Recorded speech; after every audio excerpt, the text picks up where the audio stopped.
Me llamo Claus Andrén. Soy biólogo enfocado en la conservación. Las plantas y animales que encontramos hoy han superado muchas dificultades. Son los ganadores de una despiadada competencia. Solo los más aptos permanecen.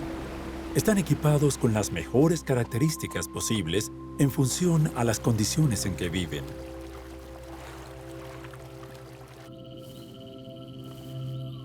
Han desarrollado sorprendentes adaptaciones, aspectos y comportamientos para sobrevivir en entornos hostiles, para escapar de los enemigos, para convertirse en expertos cazadores y para ahorrar sus recursos.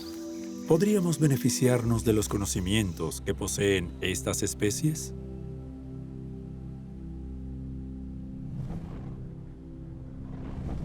Las invenciones de la naturaleza podrían ayudarnos a desarrollar nuevos materiales, tecnologías clave, diseño inteligente y medicamentos pioneros para retrasar la vejez y curar el cáncer.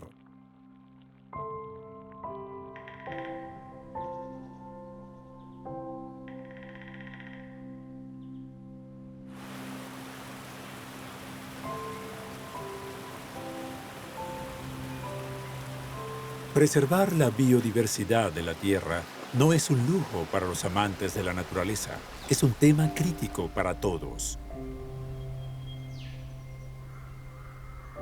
Estudiaremos adaptaciones de plantas y animales que viven en el bosque, tanto los vivientes como los que no, en las aguas del bosque.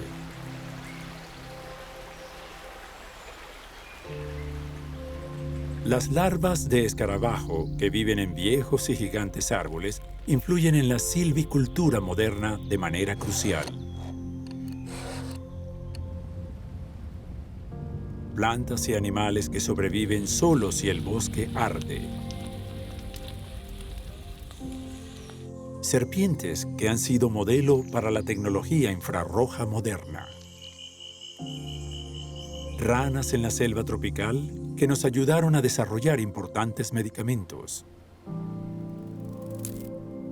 Insectos que influyeron en el desarrollo de la aviación y otros que podrían ayudarnos a caminar sobre el agua en el futuro.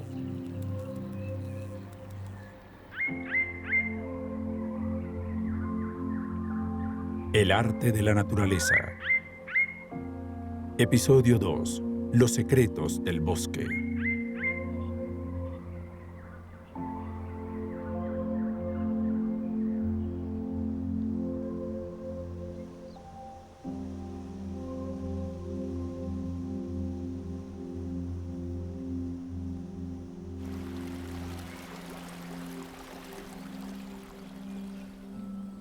El bosque tiene un lugar especial en las almas de los pueblos nórdicos. Aquí hallan tranquilidad y belleza, pero también misterio, oscuridad y quizás miedo.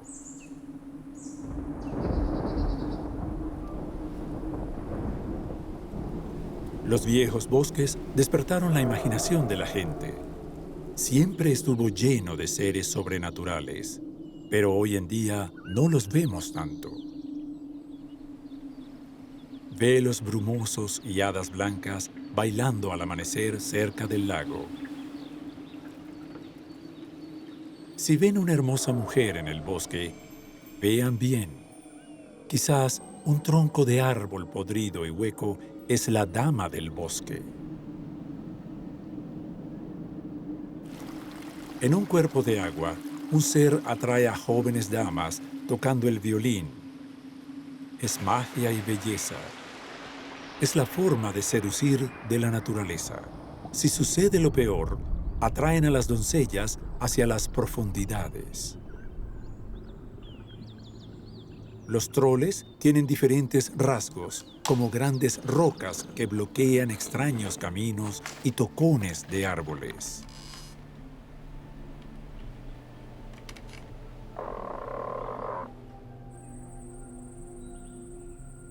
¿Qué sucede cuando la oscuridad cae sobre un roble milenario?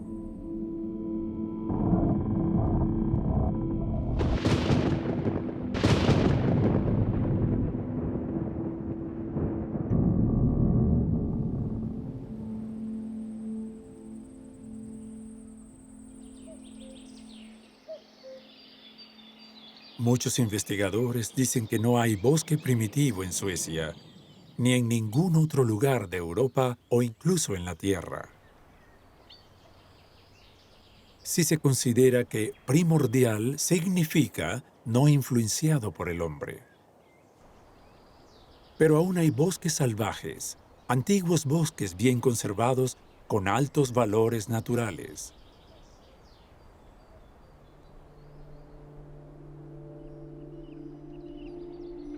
Uno de los bosques más antiguos de Europa se encuentra en el sudeste de Polonia, en Białowieża, en la frontera con Bielorrusia. Es un bosque virgen con fauna y flora. El bosque de Białowieża es el bosque mejor conservado de Europa que aún tenemos. No estamos seguros de hasta qué punto es natural, pero no tenemos nada más parecido. ¿Por qué, en tu opinión, es importante proteger el bosque de Białowieża para el futuro? El bosque de Białowieża sigue siendo el lugar donde los procesos naturales estuvieron intactos durante miles de años. Y es como un laboratorio natural único. No tenemos un mejor lugar donde podamos estudiar esas interacciones y donde podamos aprender cómo funcionan los bosques.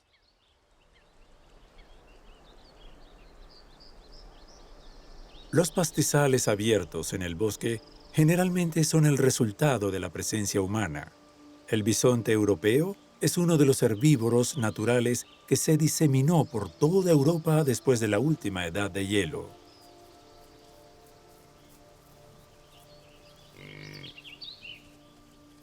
Lo curioso es que, originalmente, como descubrieron recientemente mis colegas, el bisonte no era una especie forestal. Fue la presión humana la que llevó a los bisontes a vastos y profundos bosques como estos, solo por la necesidad de sobrevivir. En principio, el bisonte era quizás una especie de áreas abiertas, entonces preferiría habitar en los valles de los ríos, en áreas abiertas, y fuimos nosotros los que lo convertimos en una especie forestal. Este es uno de los ejemplos, que los bosques nunca fueron abiertos por la naturaleza. Fuimos nosotros los humanos cuando vinimos aquí y comenzamos a utilizar el bosque. Ni siquiera cortarlo ni tampoco quemarlo, sino utilizarlo de distintas maneras tradicionales. Ese fue el momento en que el bosque comenzó a estar más abierto.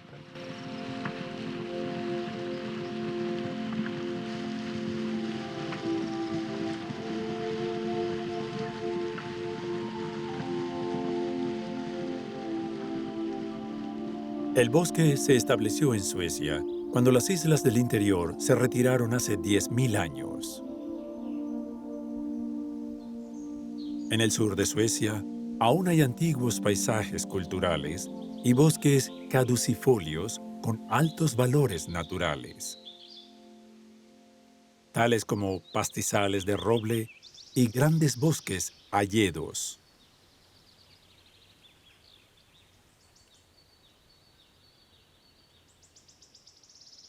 En una mirada más cercana, hay signos claros de uso reciente de la tierra, abetos plantados al lado de viejos muros de piedra y cimientos de casas cubiertas.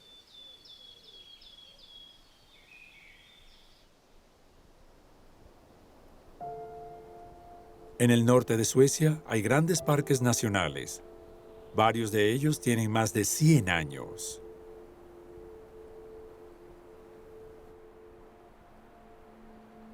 Hay viejos bosques de pinos con muchos árboles caídos, donde no se pueden encontrar rastros visibles de actividad humana. Pero también hay abetos poderosos que estuvieron aquí durante cientos de años. A mayor altitud, el bosque de abedules de montaña domina. Cuanto más alto, más bajos se vuelven los abedules. En las cimas, predomina el abedul enano o rastrero, más parecido a un arbusto que a un árbol.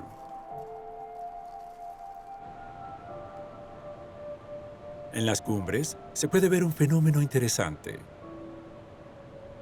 Un abeto de montaña con la increíble capacidad de adaptarse al hostil clima de aquí. Durante los períodos favorables se desarrolla un árbol con ramas y una corona. Pero crecer en un árbol grande cuesta mucha energía. Y en el peor de los casos, el abeto se convierte en un arbusto rastrero.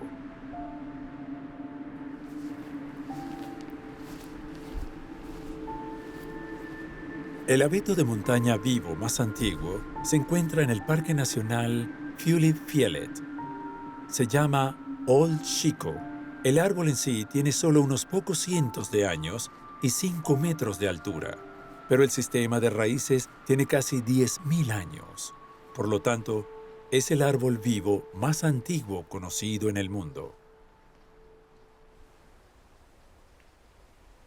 Muchos grandes y viejos pinos en las montañas tienen un tronco retorcido. Se ve más claramente en los árboles muertos sin corteza. Las fibras en el tronco del árbol tienen una mayor resistencia a la tracción que a la compresión. Significa que en una tormenta, el árbol es más débil del lado contrario, donde es presionado. Pero si el árbol está torcido, entonces la presión sobre el lado contrario se extenderá sobre una superficie más grande y por lo tanto podrá resistir mejor los fuertes vientos. Un árbol torcido también aleja el viento. Esto se ha utilizado, por ejemplo, al construir grandes chimeneas equipadas con una espiral en el exterior.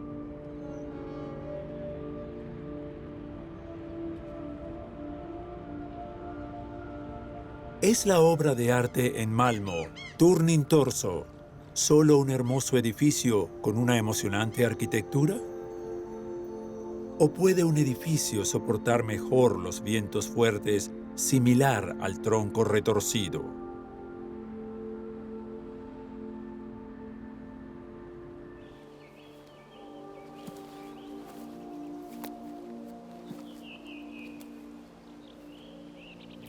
El valor social de nuestras experiencias en los bosques ha sido resaltado recientemente.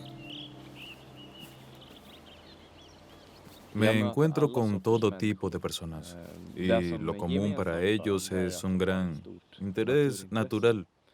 Puede ser gente de la ciudad del sur de Europa o alguien de algún pueblo rural que anhela ver de cerca a un Lek urogallo. Creo que las personas que visitan un bosque antiguo buscan tranquilidad. Y creo que están buscando un sentimiento especial. Y de esa manera traer de vuelta un recuerdo de un ambiente genuino y tranquilo. ¿Les encanta ir por el bosque? Durante el verano y el otoño, muchos eligen el bosque para disfrutar de unas agradables horas de recolección de bayas u hongos. O tal vez solo por el momento de disfrutar de las bondades del bosque. Proteger la naturaleza valiosa es una condición importante para el desarrollo rural. Aquí donde vivo, muchos obtienen sus ingresos del ecoturismo. Hoy tengo la oportunidad de traer a otro grupo a la actividad más popular. Es el Gran Safari de los Alces, donde podrán conocer al rey del bosque.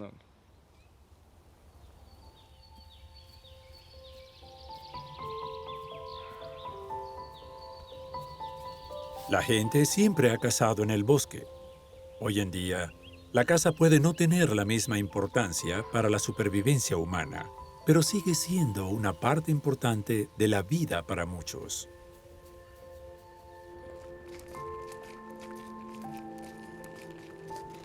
El aspecto social no debe ser subestimado, como el estar juntos en un hermoso entorno y reunirse alrededor del fuego.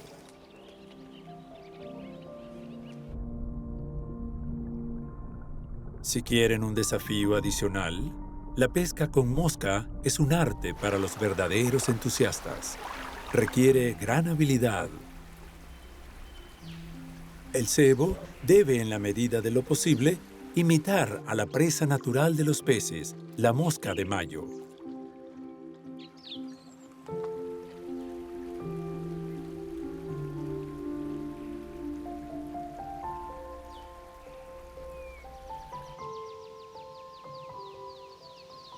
La mayoría de la gente sabe que el bosque proporciona madera, leña y materias primas para el papel. Pero el bosque nos brinda mucho más servicios que son difíciles de valorar.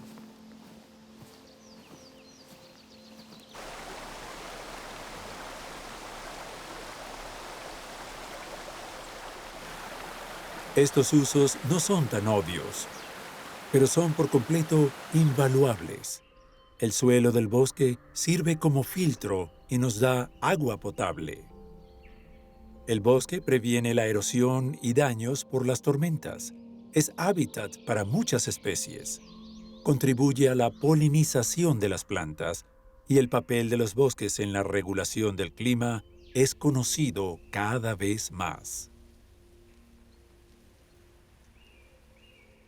Los animales del bosque poseen mucho conocimiento. Con estos como modelo, podemos desarrollar tecnología inteligente y valiosos materiales.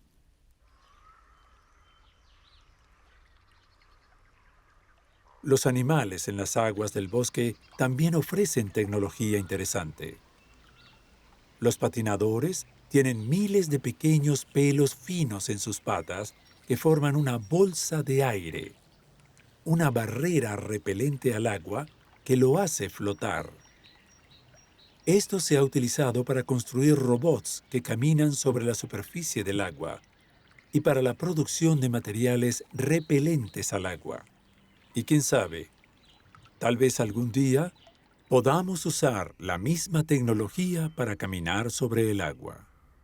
Otros increíbles animales en el agua del bosque son las libélulas.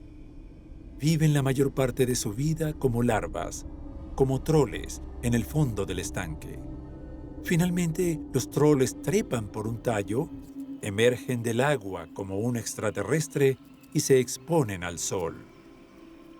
En los cuentos de hadas, los troles estallan con la luz del día y desaparecen.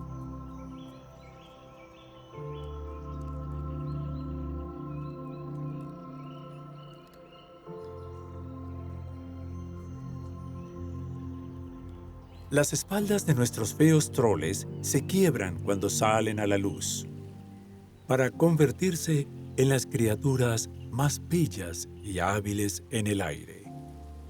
Son depredadores y sus grandes ojos compuestos superan la vista de todos los demás insectos. Sus pares de alas pueden moverse de forma independiente entre ellas. La maniobrabilidad es sobresaliente y una libélula puede quedarse quieta y flotar, volar rápidamente en diferentes direcciones, sumergirse hacia abajo y en manera transversal.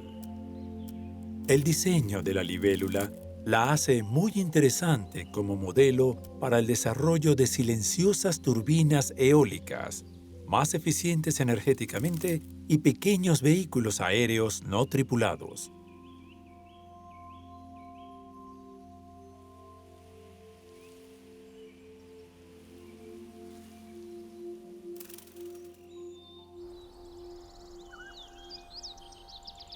El bosque ha sido uno de los recursos naturales más importantes de Suecia. Y el trabajo forestal propio de los terratenientes sigue siendo la columna vertebral económica para mantener vivo el campo. En el futuro, los bosques pueden ser aún más importantes, ya que nuestra economía se basa cada vez más en materias primas renovables. La política forestal de Suecia debe ir a la par. El bosque debe ser manejado para que produzca de manera sostenible suficiente materia al tiempo que mantiene su biodiversidad.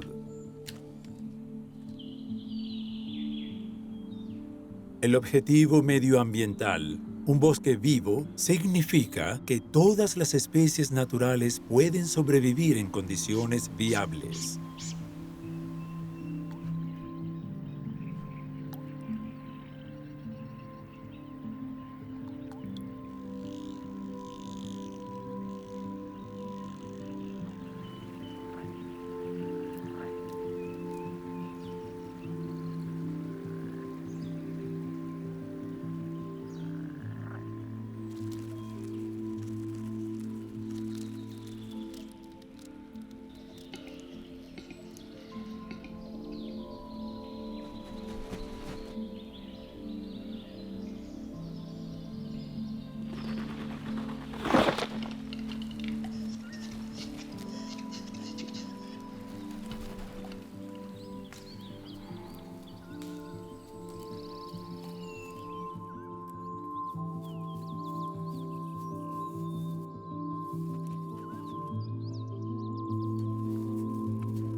Desde el punto de vista climático, es importante dejar los antiguos bosques para su libre desarrollo.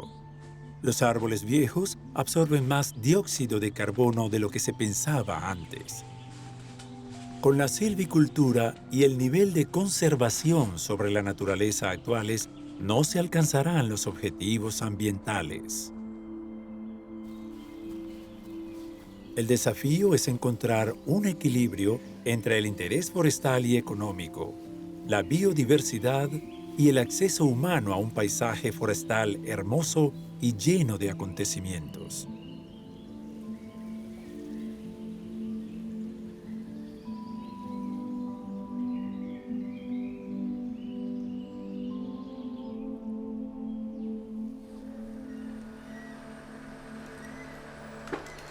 La silvicultura actual está actualmente mecanizada y una sola cortadora puede cortar y apilar 350 árboles de ciertas longitudes en un solo día de trabajo. Una tarea que antes requería al menos 25 trabajadores forestales.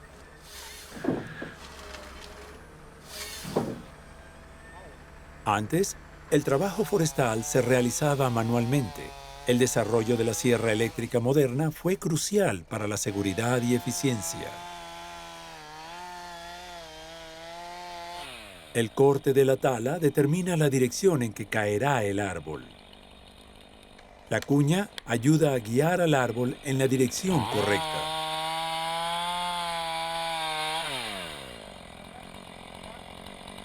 ¡Allá va!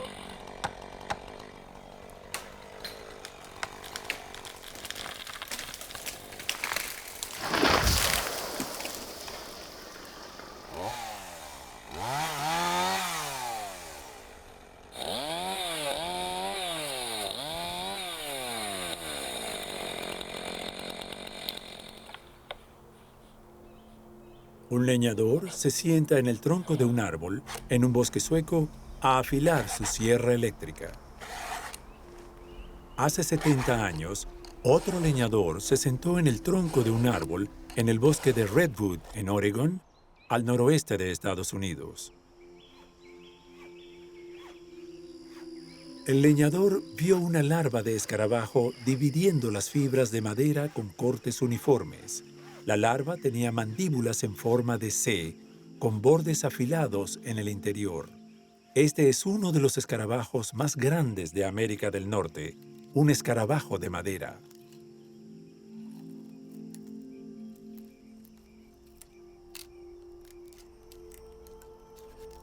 Un pariente cercano al escarabajo de la madera vive en Suecia.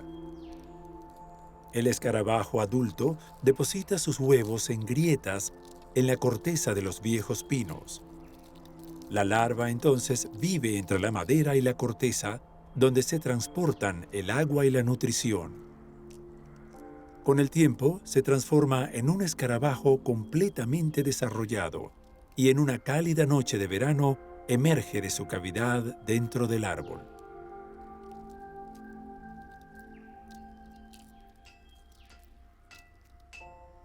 El leñador Joe Cox sintió curiosidad por saber cómo la larva cortaba tan hábilmente las fibras de madera.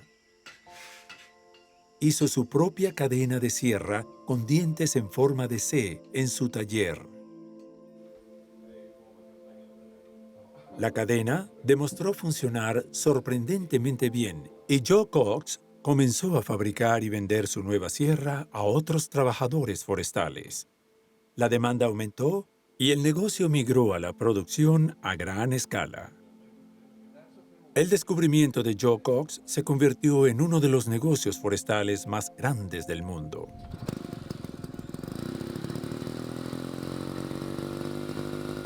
Las primeras sierras eran pesadas y peligrosas de usar. La cadena de la sierra lucía diferente y los dientes tenían una forma distinta. Nos encontramos con Åke Björkem y Leonard Colson, dos entusiastas que pasan mucho tiempo con sierras eléctricas antiguas. ¿Qué significó el desarrollo de este nuevo tipo de sierra?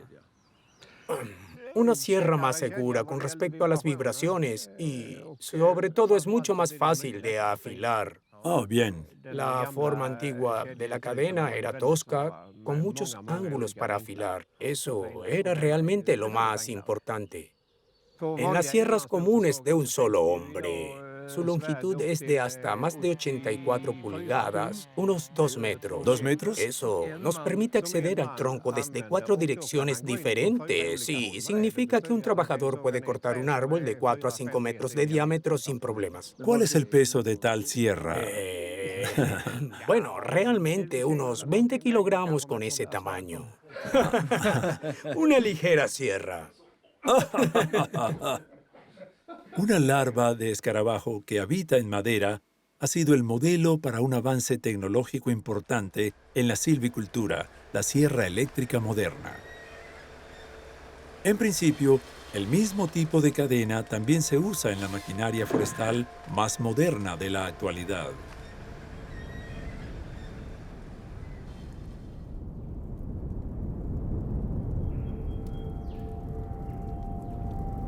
El fuego es un elemento natural en nuestros bosques, aunque la mayoría de los incendios hoy en día son causados por el hombre a través del manejo incauto del fuego o por chispas de trenes y máquinas.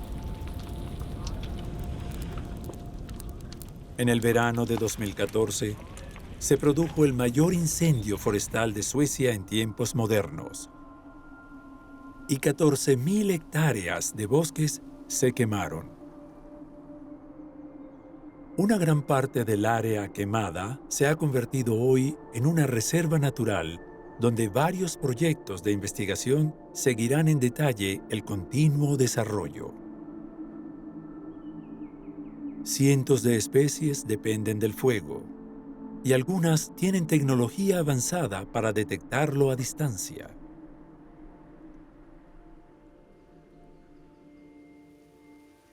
Nos reunimos con Annie Johansson en el centro sur de Suecia, unos meses después de un incendio forestal. Sabemos que extingues incendios, Annie, pero también te encargas de iniciarlos aquí en el bosque. ¿Por qué? Sí, las dos cosas. Soy una de las encargadas de planear y llevar a cabo incendios para la conservación. Nosotros lo planeamos meticulosamente.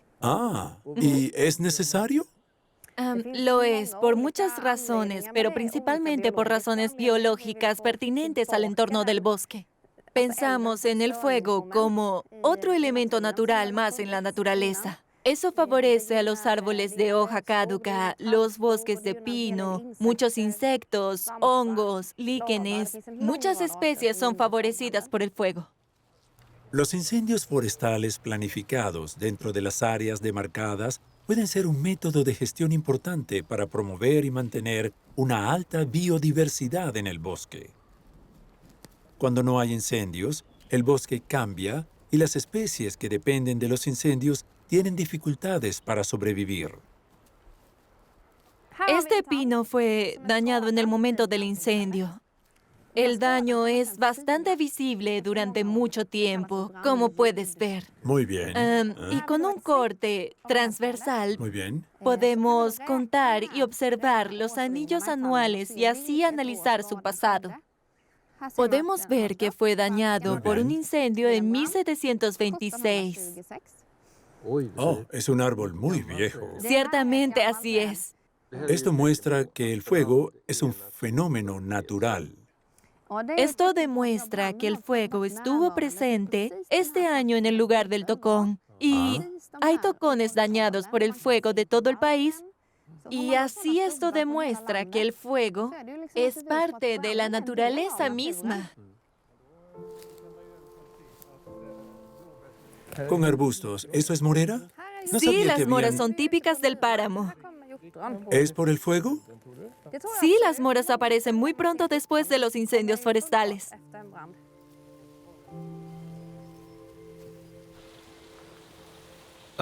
Por acá. Erik Norlind, de la Junta del Condado de Kalmar, en el sureste de Suecia, está dirigiendo un incendio forestal de conservación.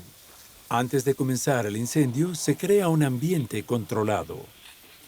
El equipo usa mangueras y agua para empapar la vegetación a lo largo de los cortafuegos para crear límites seguros. Cuando todo parece estar bien, el bosque se incendia. Una vez que se alcanzan los resultados deseados, el fuego se extingue, pero los hormigueros y los tocones pueden arder durante mucho tiempo.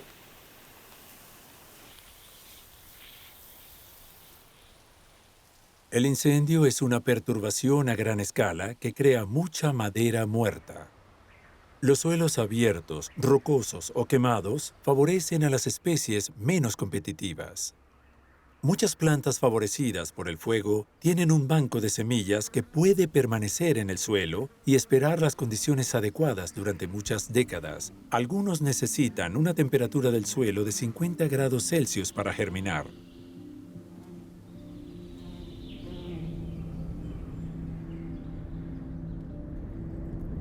El escarabajo negruzco está equipado con apéndices especiales para localizar incendios forestales desde una gran distancia. El secreto es un montón de pequeñas ampollas repletas con células nerviosas. Incluso el calor muy bajo hace que el líquido se expanda y aumente la presión sobre los nervios, lo que a su vez envía una señal al cerebro informándole del incendio. El escarabajo negruzco es el primero en llegar e inicialmente no tiene competencia con otras especies. Puede poner rápidamente sus huevos en madera aún humeante y la larva puede vivir dentro y fuera de la madera. Este discreto y pequeño escarabajo está equipado con tecnología avanzada. Los detectores en sus antenas pueden percibir el humo de un incendio forestal a una distancia de hasta 50 kilómetros.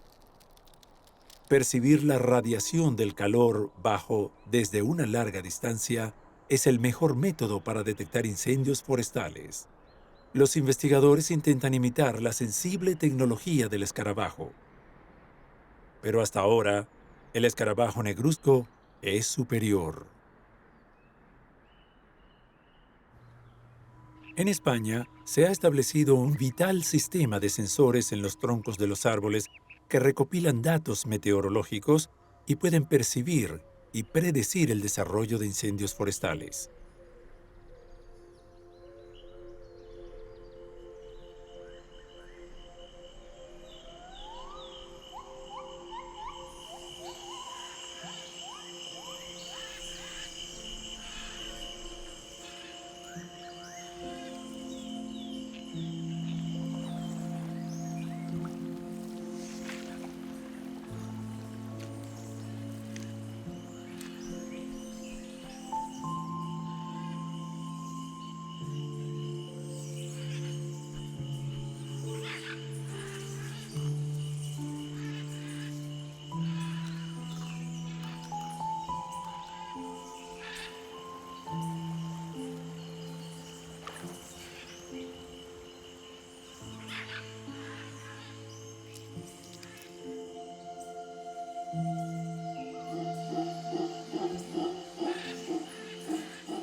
La selva tropical se encuentra en el cinturón alrededor del Ecuador.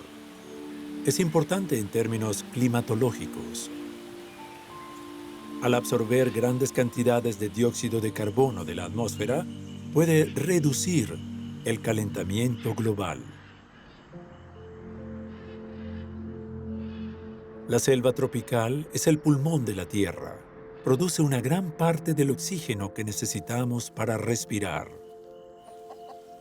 Por lo tanto, es preocupante que hayamos perdido más de la mitad de nuestra selva tropical en los últimos 100 años. La selva tropical tiene 60 millones de años. El largo tiempo y un clima estable y cálido con mucha lluvia han llevado al desarrollo de una rica biodiversidad. La mitad de las especies de la Tierra se encuentran aquí, aunque la selva tropical solo cubre del 6 al 7% de la superficie terrestre.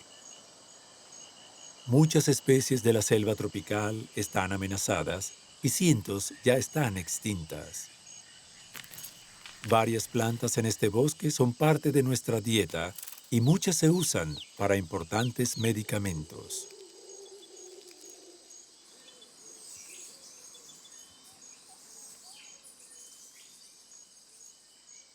En América Central y del Sur hay anfibios que pueden producir fuertes toxinas. Se llaman ranas dardo. Usan su toxina como una efectiva defensa contra los depredadores. Las ranas comen insectos que a su vez han comido plantas tóxicas. Las moléculas tóxicas se transportan a través del cuerpo de la rana y se almacenan en glándulas especiales en la piel. Los distintos y contrastantes colores le dicen al depredador: el precio es alto si intentas comerme. Los pueblos indígenas, como el Emberá o Chocó, en Colombia, usan tradicionalmente toxinas de las ranas dardo en sus flechas cuando cazan con sopletes. En especial, la rana dardo amarilla, uno de los animales más venenosos del mundo, con la apropiada especie científica llamada Terribilis. La secreción en la piel de ciertas ranas dardo contiene toxinas que son 200 veces más fuertes que la morfina. Se pueden usar médicamente para aliviar el dolor y estimular la actividad cardíaca. La piel del anfibio es delgada y sensible y está en contacto cercano con el entorno. Se utiliza para respirar, ya que el oxígeno se absorbe directamente del aire a través de sus finos vasos sanguíneos. Las glándulas en la piel producen sustancias que protegen contra el impacto externo, en especial de las bacterias.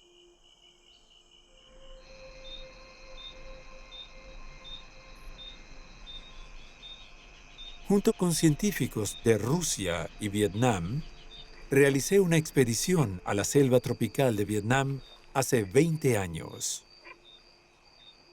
Encontramos y describimos una nueva especie de las grandes y olorosas ranas de cascada. Recientemente se descubrió que estas ranas tienen una defensa antibacteriana increíblemente efectiva. Se realizan investigaciones para determinar si esta podría ser nuestra nueva arma contra infecciones. Efectivos antibióticos donde los antibióticos actuales ya no funcionan. Una aplicación médica que sería de gran importancia para la salud humana y la supervivencia.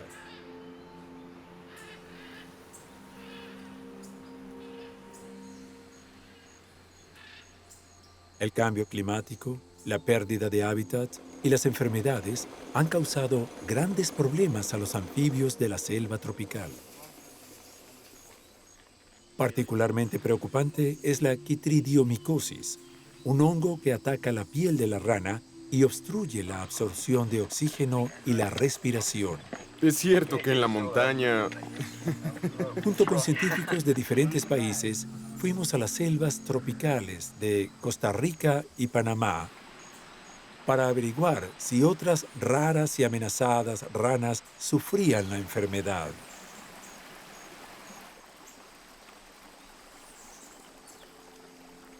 El terreno a veces era difícil y exigente de atravesar.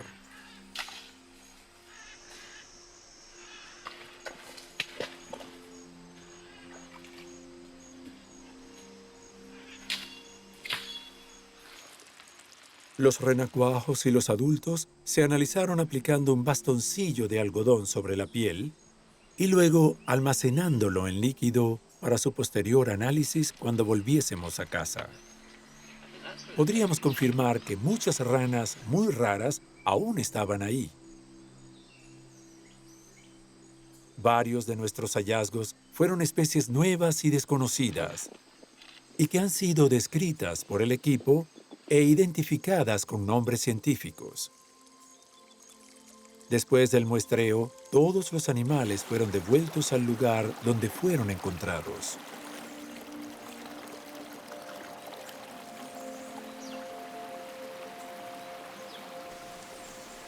Brian Kubicki, biólogo conservacionista, ha dedicado su vida a salvar las ranas de la selva tropical en Costa Rica.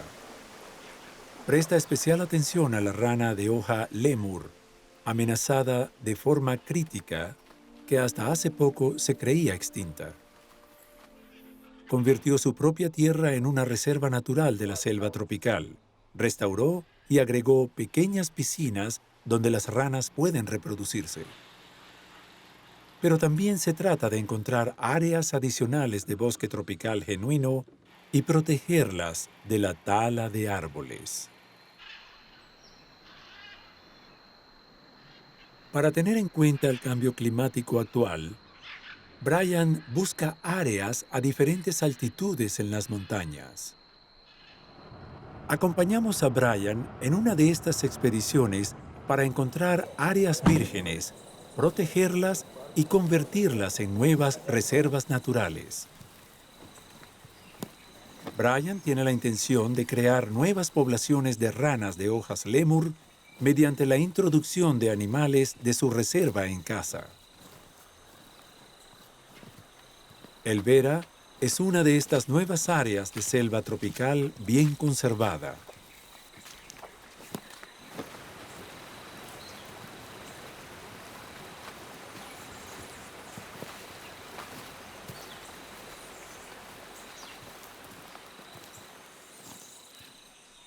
Andrew Gray, biólogo conservacionista y experto en ranas de la Universidad de Manchester, Reino Unido, ha dirigido el proyecto internacional de rana de hoja de lémur y coordinado el trabajo de conservación aplicado.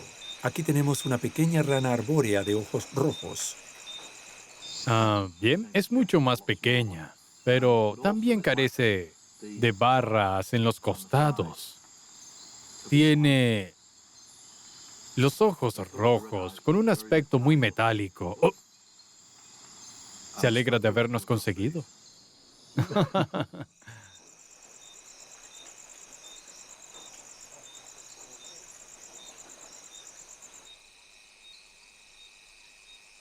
Para reducir el riesgo de que la rana de hoja lémur se extinga en la naturaleza, la fundación sueca Nordensk Ark ha ofrecido su ayuda. Se construyó una instalación especial donde se tiene una población en peligro de extinción, con especímenes procedentes de la reserva de Brian Kubicki en Costa Rica. Los dedicados cuidadores del zoológico han asumido la responsabilidad de este importante trabajo de conservación en Nordensk Ark. Si la población salvaje de ranas de hoja lémur se extingue, ¿Listo? entonces es posible salvar a la especie reintroduciéndola con estos animales. Esperamos que el trabajo de conservación en Costa Rica sea tan exitoso que las ranas de hoja lémur en Nordensk Ark nunca deban abandonar la instalación.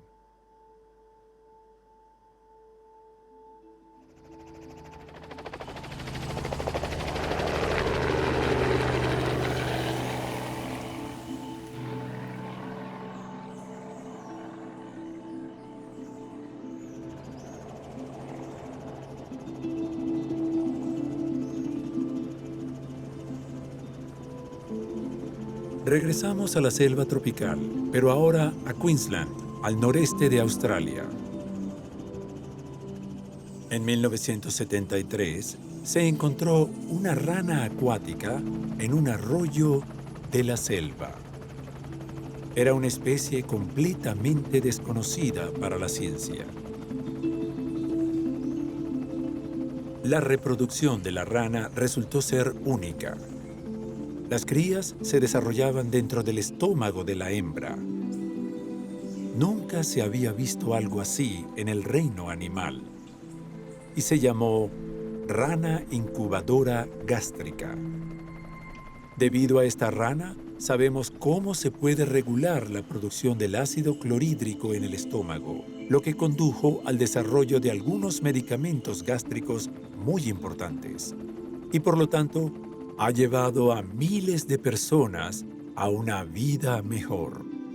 Pero la última observación de la rana incubadora gástrica se realizó en 1985. Junto con científicos de Australia, intentaremos redescubrir las ranas que nos dieron tan valioso conocimiento.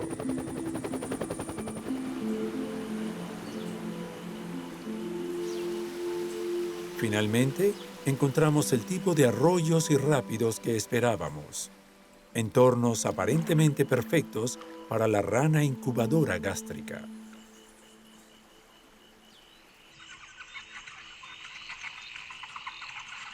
Una noche lluviosa, nos despertamos con un sonido ensordecedor. Eran las ranas arbóreas de ojos rojos, cientos en la ladera de la montaña junto a la tienda. La tormenta desencadenó el apareamiento.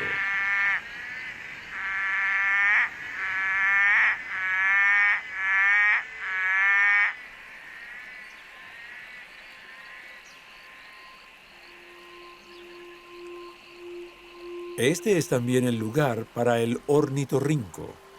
Patrulla una sección del arroyo en busca de pequeñas presas en el fondo y debajo de las rocas. Halla su presa por medio de receptores eléctricos en su pico.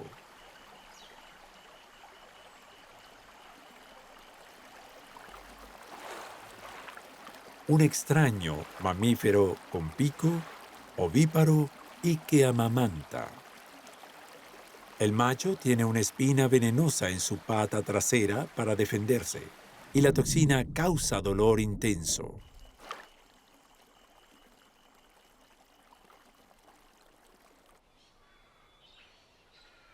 Las cucaburras, las aves pescadoras más grandes de Australia, famosas por su risa.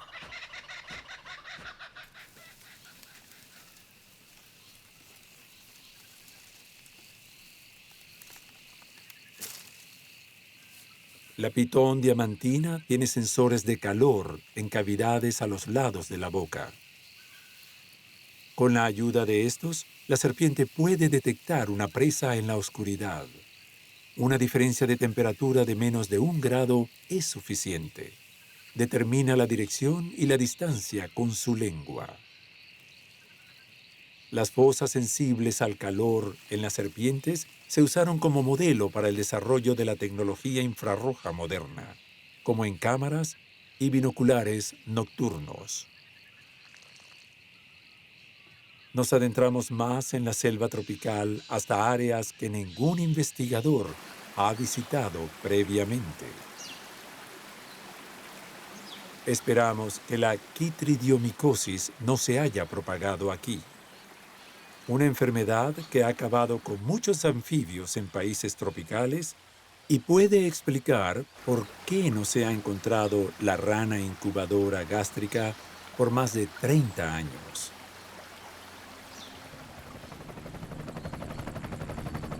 La única posibilidad de llegar a esta área es continuar en helicóptero aún más adentro y con un piloto que se atreva a volar bajo las copas de los árboles a lo largo de ríos estrechos y aterrizar en zonas rocosas sobre el agua o en la playa.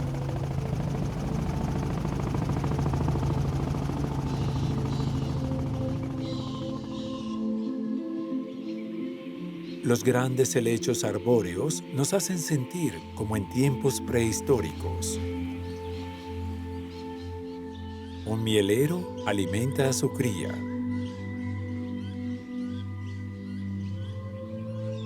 A pesar de sus colores intensos, el loro arcoíris a veces es difícil de detectar dentro del follaje.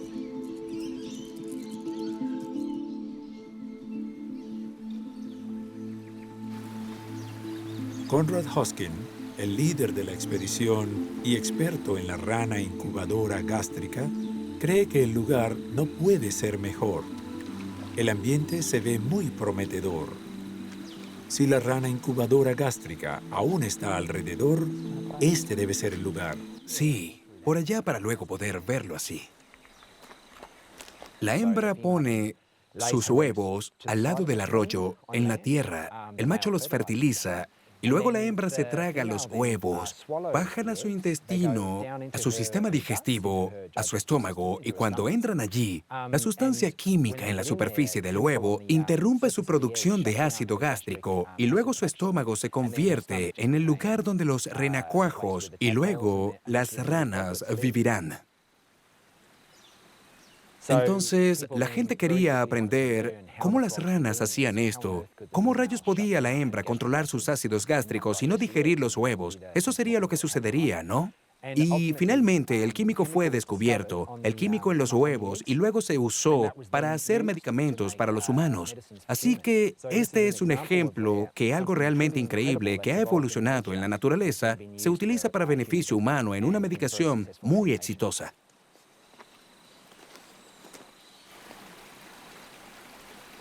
A pesar del trabajo duro, no pudimos encontrar la rana incubadora gástrica. Maxime Pigot trabaja en la Universidad Nacional Australiana. Al analizar el agua, pudo detectar el ADN de los anfibios presentes en la corriente. Una de las preguntas importantes en la conservación es saber qué queda de la biodiversidad. Y uno de los métodos que intentamos usar es averiguar qué especies quedan y qué podemos conservar y proteger. Todas las especies que están presentes en esta corriente dejarán el ADN a través de sus heces o de las células de su cuerpo y cosas así. Yo tomo muestras del agua, extraigo el ADN y luego puedo analizarlo y detectar qué especies quedan. Y eso nos da una magnífica visión general de lo que queda y lo que necesitamos proteger en el futuro. Ni siquiera su análisis pudo probar que la rana incubadora gástrica existiera, al menos no en este sistema de agua. Por desgracia, el único lugar para encontrar la rana incubadora gástrica es tal vez aquí, en un museo en Sydney. Parece estar extinta en la Tierra, desaparecida junto con cientos de otros anfibios y muchos otros animales y plantas. Aquí era donde vivía, en la selva virgen detrás de la gran barrera de coral. Sin embargo, el consuelo es que descubrimos el secreto de la rana incubadora gástrica. Una adaptación completamente improbable de una especie animal antes de que se extinguiera en la Tierra.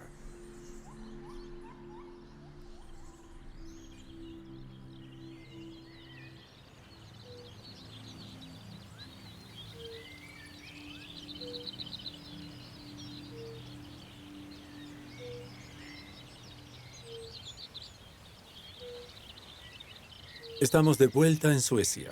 Aquí comenzó nuestro viaje, cerca del agua donde la vida comenzó. Aquí, en piscinas poco profundas en la costa, una de nuestras especies más singulares vive en una población viable. Pero ese no siempre ha sido el caso. Es el sapo de vientre de fuego, que se extinguió en Suecia a principios de la década de 1960. Al recrear un hábitat funcional, apareando y reintroduciendo ranas de orígenes daneses, ahora tenemos una de las mejores poblaciones de sapo de vientre de fuego de Europa.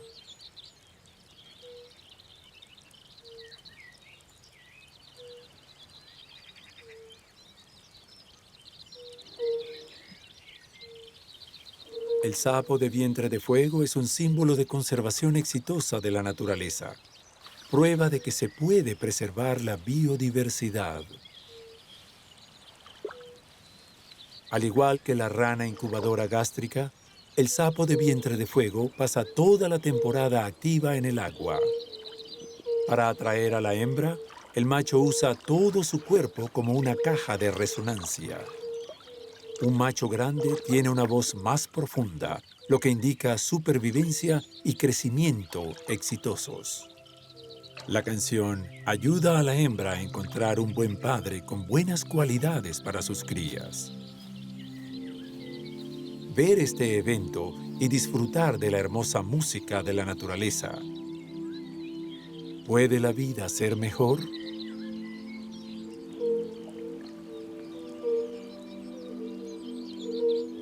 Ha llegado el momento de las reflexiones.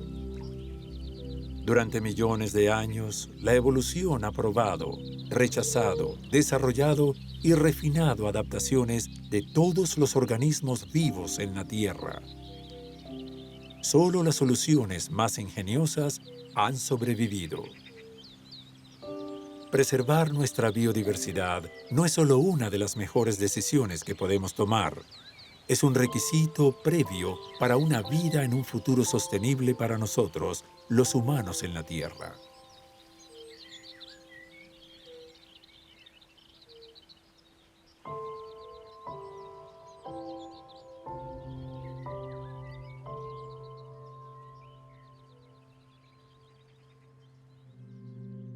Doblada al español en estudiosbackstage.com.